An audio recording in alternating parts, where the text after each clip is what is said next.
The Culture Canon, Entry Number 2.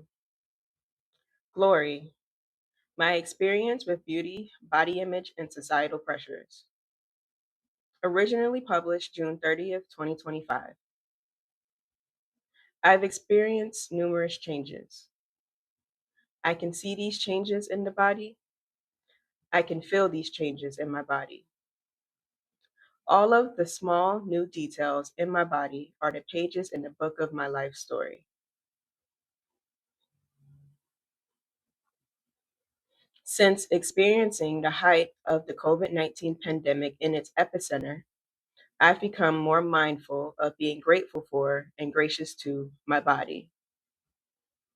Grateful for my body survived and kept me healthy. I am grateful for my lungs and heart, which provide oxygen to the rest of my body.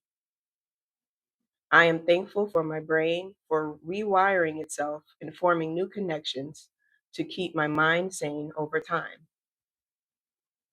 I'm grateful for my limbs and joints for staying intact during a time of rest because I depend on them now more than ever. Gracious to, due to shelter in place orders during the pandemic, I was no longer getting up, throwing on any clothes, any clean clothes available, and rushing to work. I had more time to look at myself in the mirror and experience a lot of emotions. I discovered scars and marks that I had never noticed before. Although I knew I was wearing a larger size, I hadn't noticed how my physique had changed. I didn't look at how I used to in my teens or how I expected to look in my 20s. I felt like I looked old, yet I had a young face. There were also some details I noticed and loved.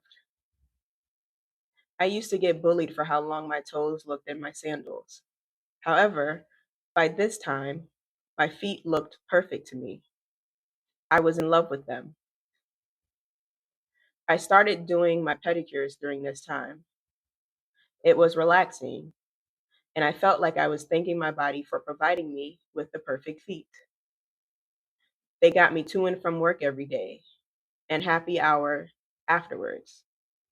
I danced on them for hours, and they rarely hurt or had any injuries.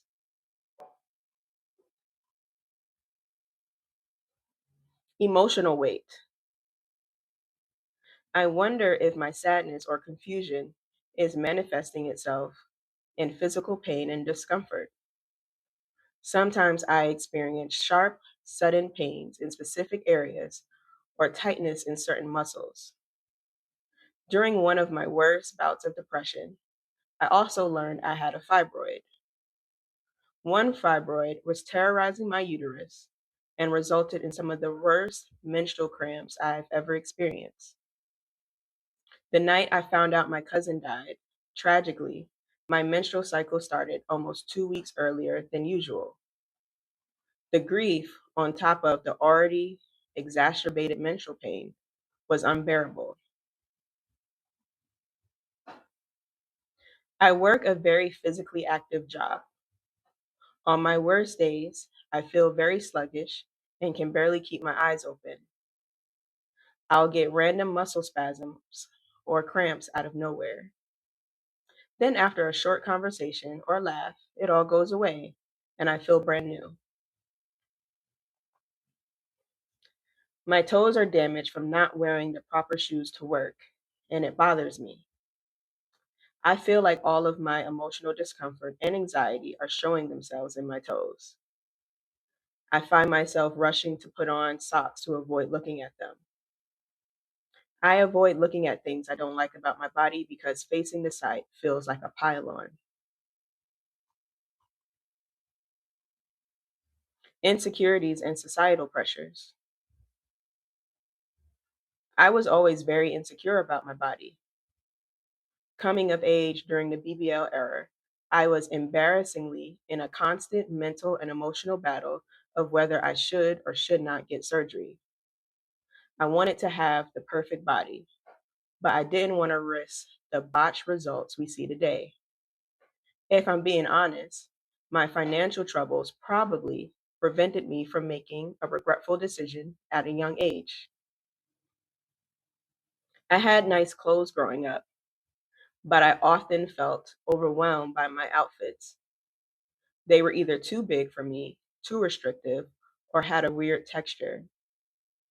As I entered my 20s, I felt like I had a few good outfits, but I had limited options for the various occasions I found myself in. During the pandemic, I wore sweats and pajamas. As I re entered society, I struggled to find clothes appropriate for someone in their late 20s. All of my clothes looked so childish and unserious, so I continued to wear sweats whenever I could. My breasts started to come in around the fourth grade. I'll get comments from women with smaller boobs like, I wish I had more boobs like yours, or what's that like? I always make a joke out of it, but I've honestly hated them ever since they started growing. When working at a nonprofit in Midtown Manhattan, I desperately wanted to look put together like the professional women I saw on television growing up. However, my bra size kept changing in my early 20s, and nothing ever fit properly. Some bras are more expensive than the rest of my clothes. I couldn't afford to keep up with my changing body, so I chose to ignore it. I took the comments about my breasts, regardless of whether it was good or bad, as an insult that I just needed to ignore. Now that I'm 30, I'm looking at my body just as I'm looking at everything else in my life and asking myself, what happened? Acceptance and gratitude. The word glory is defined as magnificent or great beauty. Every day I try to look in the mirror and take my body in completely. I force myself not to avoid the things I don't like about it. Some days I feel good about myself, and some days I want to cry. Some days I hate my breasts, and other days I'm happy that they are still supple. On my worst days, I take a few deep breaths and move on. I find myself again in a situation where I'm thanking my body for getting me through. I walk approximately 20,000 steps a day and engage in a lot of bending and heavy lifting. I'm surprised by my strength and endurance every week.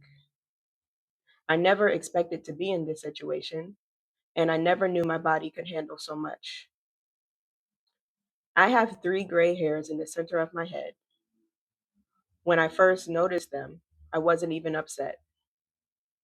These are a reminder that I have life, despite so many circumstances that could have killed me. I find great beauty in that. I am wonderfully made, magnificent, and of great beauty.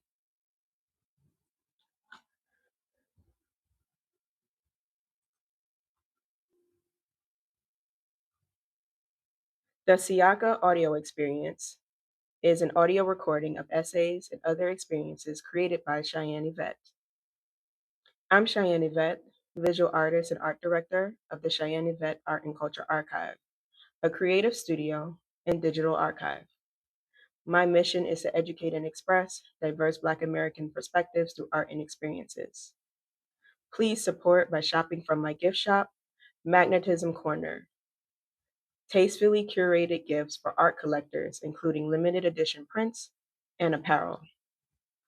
Or make a paid subscription to my Substack, theciaca.substack.com, and read Office Hours with Cheyenne Yvette, where I discuss creating with layered storytelling through flat design. For more information about the Cheyenne Yvette Art and Culture Archive, please visit theciaca.com.